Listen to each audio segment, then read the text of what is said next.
Alors cette mousse-là va pas être juste crème et chocolat, elle va être beaucoup plus fine en goût, hein. Le goût de chocolat sera beaucoup plus fin, parce qu'on va y adjoindre une crème anglaise. Alors j'ai quand même préparé déjà 10 feuilles de gélatine, parce que justement, comme il y a la crème anglaise, ça liquéfie beaucoup la mousse, et il faudra de la gélatine alimentaire. Toujours la même, hein, les petites feuilles. Ça on a bien vu, ouais, on a bien vu. Alors, maintenant, dans une casserole, je vais mettre un demi-litre de lait. Vous aurez toutes les proportions, toute la recette complète avec les étapes de récapituler, hein. Vous pourrez mettre sur pause et tout noter, hein. Ne faites pas de soucis, ça va venir. Alors, pour ma crème anglaise, le lait est sur le feu, je l'ai mis à bouillir. J'ai 5 jaunes d'œufs.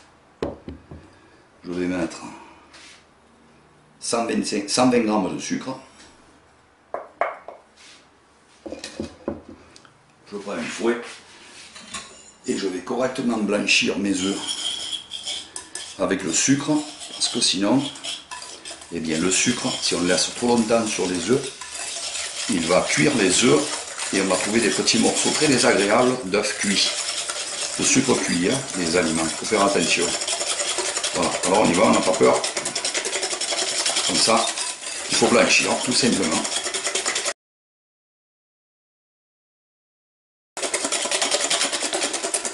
Voilà. On attend que le lait arrive à ébullition. Allez, le lait est arrivé à ébullition. Je mets juste un petit coup là. Et je vais verser mon lait sur mes œufs en remuant énergiquement. Ça en fout partout bien sûr, mais en tout temps en mouvement pour pas que les œufs cuisent au contact du lait bouillant.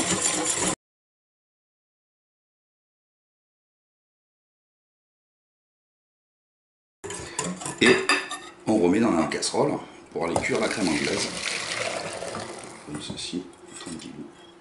Et on se retrouve sur le feu. Voilà, à la spatule, hein, toujours. Hein. Il ne faut pas qu'elle boue la crème, hein, surtout pas. Alors, tout le temps, un mouvement comme ça. On va juste la faire, on va pas la laisser longtemps là. Comme c'est pour un gâteau, c'est pas nécessaire de l'amener à la cuisson de la vraie crème anglaise. Bon, si je peux quand même pour vous montrer, oui, je vais le faire. Toujours, hein, voilà. Spatule en bois, on racle le fond pour pas que ça attache. Et pas d'ébullition surtout. Donc s'il faut, on baisse le feu. Si on a peur. Il faut savoir que la crème anglaise, en refroidissant, elle va encore prendre du corps, de l'épaisseur. Elle va épaissir en refroidissant encore, hein, un petit peu. Hein. Donc on ne l'aura pas à la cuisson comme quand elle est froide. Donc on arrête avant l'épaisseur de la... Voilà. Je ne sais pas si on voit. Là, elle commence à napper ma crème anglaise. Elle commence à être un peu onctueuse. Voilà. Là, ça recouvre ma trace, donc je suis pas bon. Pour la vraie, hein, quand on veut la faire, enfin c'est la vraie, mais là j'ai pas besoin de la mener aussi à l'épaisseur de la vraie crème anglaise, parce que j'ai mon chocolat et tout, et ma crème. Donc ça me sert juste de base là. Pas besoin de s'enquiquiner. Voilà, toujours la spatule en mouvement, on n'arrête pas. Là je crois qu'elle est bonne. Voilà, là on a l'épaisseur de la crème anglaise. Carrément, quand elle refroidira, elle aura l'épaisseur de la crème anglaise, celle-ci. Hein. Elle est menée à son terme. Voilà, ça descend mais doucement. Vous voyez que c'est quand même, je vais me mettre bien, c'est quand même onctueux. Voilà, là on arrête la crème anglaise quand elle est comme ça. Hein. Elle n'a pas caillé, rien, elle est parfaite. Voilà, on arrête le feu. Alors, à ce moment-là, je la rebascule dans mon plat, dans mon saladier d'origine. On voit qu'elle a épaissi. Hein. Attention, il ne faut pas qu'elle caille. Donc si vous avez un doute, vous n'allez pas jusqu'au bout de la vraie crème anglaise. J'y suis allé là, mais vous arrêtez avant, il n'y aura pas de souci. Et maintenant, je vais mettre mes 200 g de chocolat à fondre dedans, puisqu'elle est bouillante, pas besoin de micro-ondes, là, il va fondre tout doucement. On n'est pas pressé. Voilà la marque de chocolat que j'ai choisie là pour faire ça.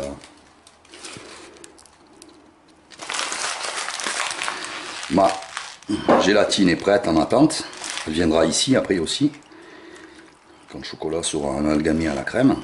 Et puis voilà. Il n'y a plus qu'à attendre, ça fond doucement. De toute façon, il faut qu'on laisse refroidir la crème anglaise avant de mettre la crème après dedans. Donc, voilà. Alors, on se retrouve avec notre anglaise et notre chocolat qui sont bien mélangés, hein, c'est bien uniforme. Et c'est tiède. Un peu plus que tiède. Je prends ma gélatine et je les mets dedans. Je les presse un peu. Et je mélange pour délayer la gélatine. La gélatine va refroidir encore un peu plus mon mélange. Elle est assez chaude là pour que la gélatine se défasse. La crème anglaise au chocolat. Ah, c'est bon. C'est bon. La gélatine est délayée. Je vais maintenant la température. Elle est tiède. La gélatine dans l'eau froide, ça a fini de la refroidir. Enfin, de la tiédir. Je vais mettre maintenant 2 berlingots de crème à monter. 2 fois 25 centilitres, donc 0,50 centilitres ou 5 décilitres, ou si vous préférez, un demi-litre de crème. Fraîche, liquide. J'utilise toujours cette marque parce qu'elle est sûre de monter. Je la mets dans mon robot. Déplacer un petit peu.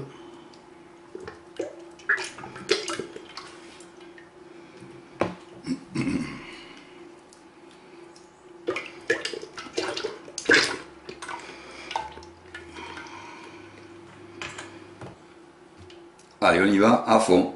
Pendant, je vous dirai, mais je vous montrerai la consistance.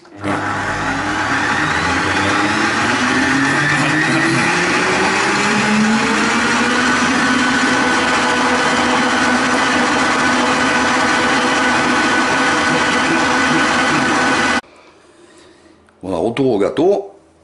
Alors maintenant, je vais faire ça. Ah, j'ai un peu trop monté ma crème. Vous la montez moins que ça. J'ai un peu rêvassé et je l'ai un peu trop monté, c'est pas grave. Voilà. Hein, là c'est du béton, on fait un peu moins. Hein. Elle n'est pas sucrée, il n'y a pas de sucre dedans. Alors on va commencer par faire ça.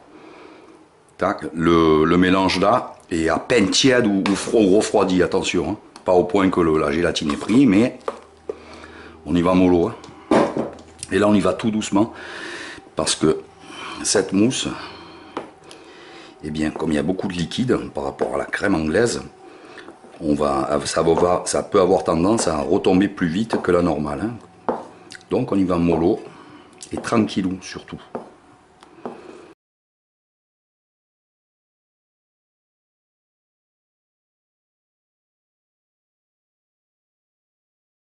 Encore, voilà.